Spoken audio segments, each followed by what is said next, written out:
Hello English learners, welcome to my YouTube channel.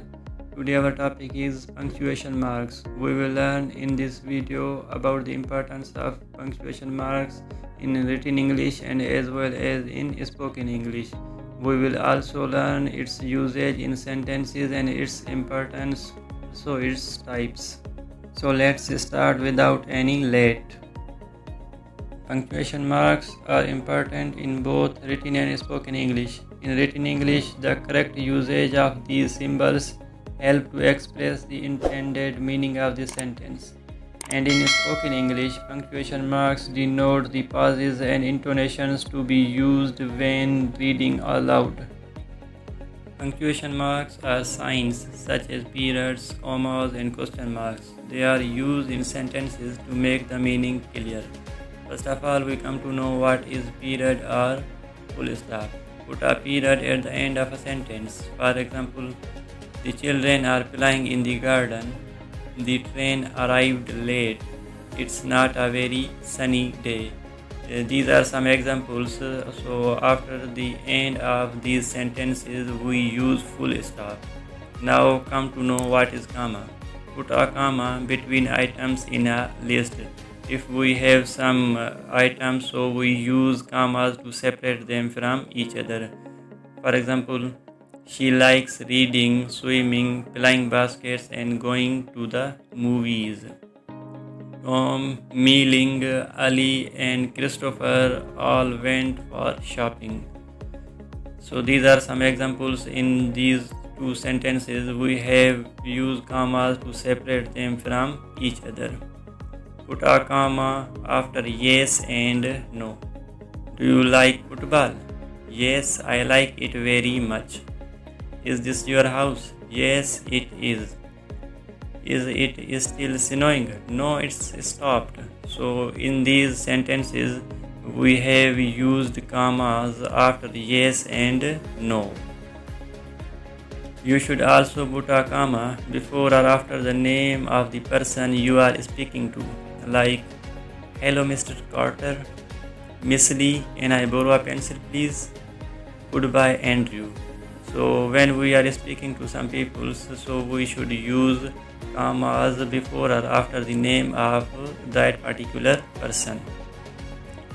Commas are used before please and thank you. For example, look at these sentences. Could you pass me the pencil please? Would you like some more orange juice, David? Yes, please. I've had enough to eat, thank you. So you have seen in these sentences that we have used commas before please and thank you. Now we come to know about the question mark.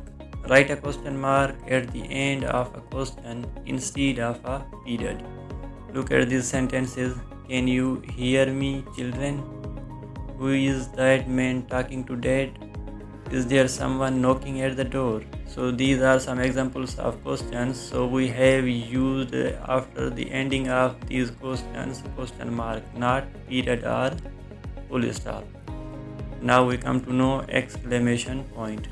Use an exclamation point at the end of a sentence that shows a strong feeling such as surprise or fear. An exclamation point is used instead of a period or full stop. You are completely wrong. What a shame.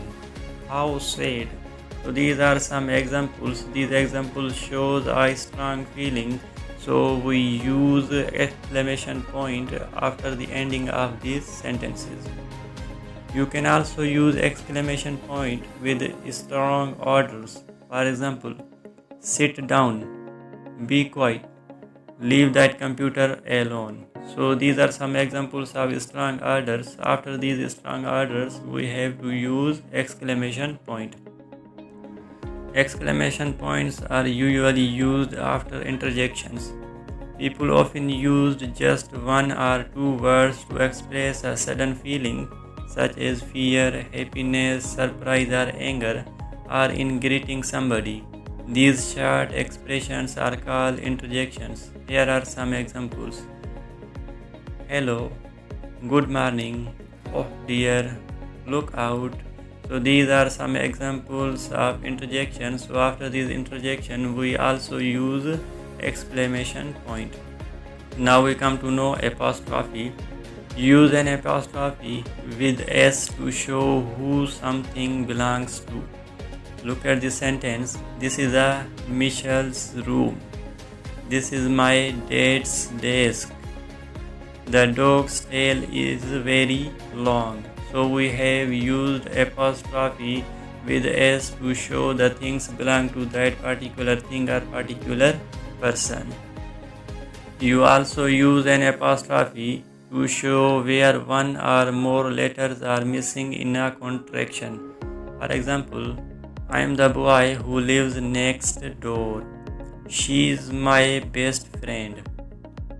He's been to Europe twice. So we have used here apostrophe where some or more letters are missing means contraction. So the full form of first sentence is I am, and in the second she is, and in the third one he has. Use quotation mark around the exact words that someone says. You put the mark at the beginning of the words and at the end. Use a comma before the last quotation mark to separate the words from the rest of the sentence. For example, this bike is mine, said Ali. I would like some apple juice, please, said the little boy. Suppose the exact words that someone says come after the rest of sentence. In this case, put a period after the last quotation mark. For example, Dad said, come inside and have lunch. John said, please turn your music down. Put in question marks and exclamation points in the same place as periods before the last quotation mark. Is this the way to the station? The man asked. Sam said, can I borrow your pencil? Don't do that, said Mom. John said, what a great movie. Now we come to know what is colon. When you are reading a play script, notice the colon between the name of a character and the words that they speak. For example, look at these sentences. Jake said, what have you got in the bag? Maggie said, my swimming suit. Jake said, when are you going swimming? Maggie said, this afternoon. Would you like to come? So these are some examples we have used after the Jake and Maggie colon.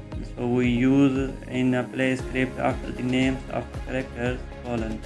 So I hope you understand what are the punctuation marks and how we have to use the punctuation marks and what is the importance of using punctuation marks in spoken and as well as in written English. So that's all about this video. Hope you enjoy learning. If you enjoy learning, kindly subscribe our YouTube channel for more videos like these, and thanks for watching.